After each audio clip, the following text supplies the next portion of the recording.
He's in high school. He's in a senior in high school, and he plays that thing like a champion out of Nevada. So he and his dad are going to do a jazz number, and just wonderful. But first, I got to tell you a little bit about me. Now, most of you are aware that a year ago last May, never anybody in my family ever fainted at any time. But our pattern, Marilyn and I, she usually hits the straw first, and I make the coffee, start the coffee going, so in the morning all we have to do is push a button, it's coffee. So she's usually upstairs half hour or whatever before I go. So this is the middle of May last year. It's time to go to bed. Marilyn's upstairs, and I'm fussing with the coffee, get it done, and that is the last I have any memory of. All of a sudden, I guess, all extremities were on hold. Arms and legs and everything. I just was out. Don't know what I hit, but I fell, hit my head hard. Somehow I made it upstairs, and then next thing I knew, I was in a wicker chair alongside the bed with Marilyn in it, trying to wake her up because I was in bad shape. I hit my skull, split it, the bottom of a part of something, a piece of furniture, a metal chair or something hurt me. I was out completely. Marilyn got a hold of the 911 thing, and ambulance took me to the hospital. And then the work was to try to find a brain surgeon, because where the blow was right on top of my brain.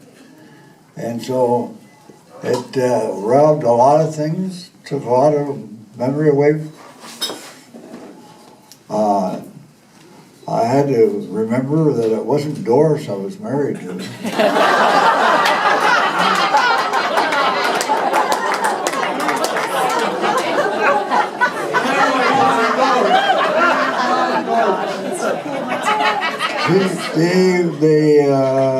Marilyn got on the phone and out of the hospital and asked if there are any surgeons and so on.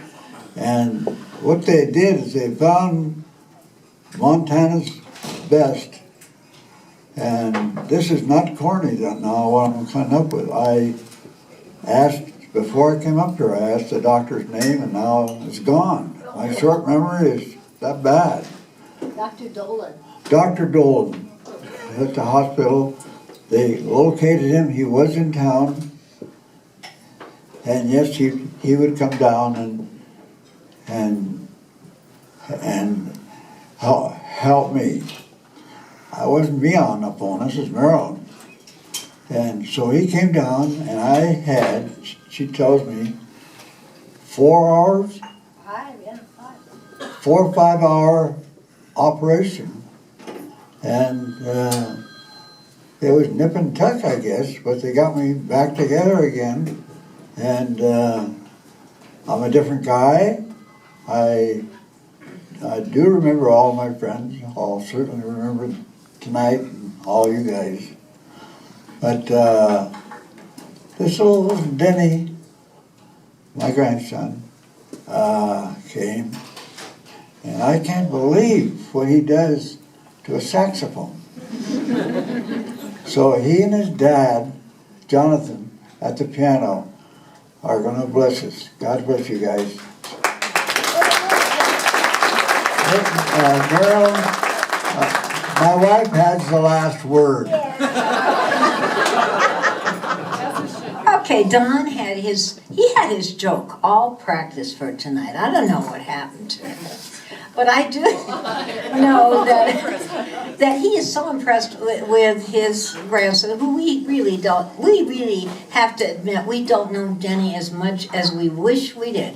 I'll tell you, we've had a ball meeting our grandson that lives in Minneapolis, is a great pitcher, and he plays the saxophone, cross-country ski, but I want you to hear him play jazz. Are you going to do that? Sure. Okay. All right. But I also want to tell you that you know how much we love cruising, and that's what we're going to do next Thursday. That's his birthday present. He loves to cruise. And I'll just tell you one little joke about cruising, and that is, I think you all know how we sound when we sing. Right? Yes. Because you all have birthdays, right? And we call you and we sing. Sometimes we're good, sometimes we're not. Well, on the ship, come here. They said it happened to be in March, and it was St. Patrick's Day. And the master of ceremonies, we were sitting in the audience, and they were going around asking people to, will you please sing this song? And they put the microphone up to us. And they said, you sing Danny Boy. Oh, Danny Boy.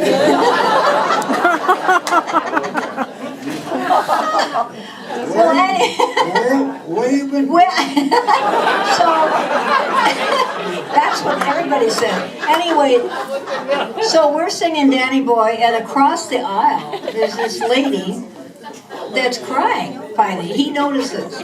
Don notices her. She's crying. And he looks over and he said, well, you must be from Ireland? And she said, no, I'm a music teacher. Look